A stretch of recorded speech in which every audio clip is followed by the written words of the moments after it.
Enzymes.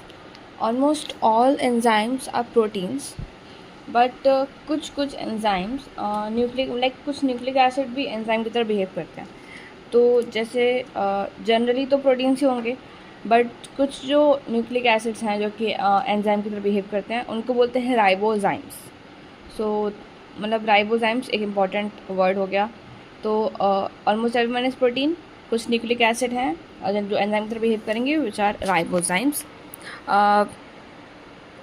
हम एक enzyme को डेफिनेटली एक प्रोटीन की स्ट्रक्चर की तरह ही इमेजिन कर सकते हैं, because mostly enzymes are proteinaceous. जैसे प्रोटीन का एक प्राइमरी स्ट्रक्चर होता है, सेकेंडरी टर्शरी स्ट्रक्चर क्वाटरनरी होता है, उस तरह से ही किसी भी एंजाइम का स्ट्रक्चर होता है.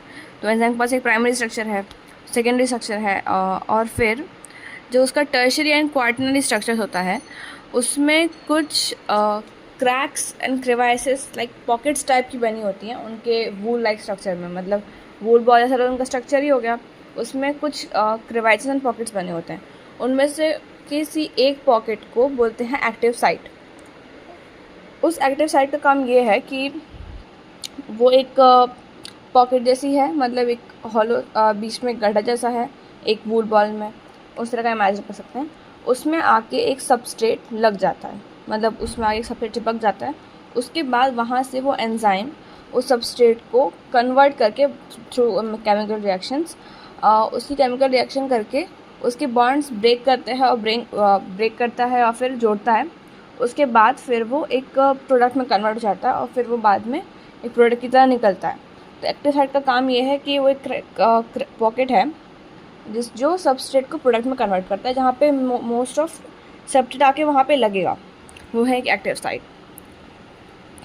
तो इंग्लिश में बोला तो an active site of an enzyme is a crevice और pocket into which the substrate fits. तो इस तरह से जो कैटलिस्ट होते हैं वो through crevices and through active sites वो कैटलाइज करते हैं किसी भी रिएक्शन को at a very high rate. अब एक एंजाइम कैटलिस्ट का काम और एक एंजाइम का काम और एक इनऑर्गेनिक कैटलिस्ट का काम तो ऑलमोस्ट सेम ही है. थोड़ा जो डिफ़र करता है उनमें, मतलब उनमें काफ़ी डिफ़र करती हैं. मतलब मोस्ट ऑफ उनका फंक्शन सेम है कि एक्टिवेशन एनर्जी को लो करना है इन अ रिएक्शन. किसी एक्टिवेशन एनर्जी को लो करके वो रिएक्शन को फास्ट पेस पे चढ़ाते हैं. बट जो मतलब इनऑर्गेनिक कैटलिस्ट और एंजाइम्स काफ़ी इसमें डिफ़र करते हैं, जिनमें से जो मेजर एक जिसमें डिफ़र है, इनका डिफरेंस है कि थर्मल स्टेबिलिटी. तो जैसे जो इनऑर्गेनिक कैटलिस्ट होते हैं उनके पास एबिलिटी होती है कि वो वाइड रेंज ऑफ टेम्परेचर में, प्रेशर में, even at a very high temperature and high pressure वो अपना काम कर पा रहे होते हैं अच्छे से. जबकि एंजाइम्स होते हैं जो कि लिविंग ऑर्गेनिज्म की बॉडी में होते हैं, एंजाइम्स की एक टेम्परेचर ऑप्टिमम होता है, मतलब उस टेम्परेचर से उस टेम्परेचर के बीच में ही वो अपना काम कर पाएंगे, तो फिर उसके जो प्रोटीन्स हैं वो डिजनरेट हो जाते हैं.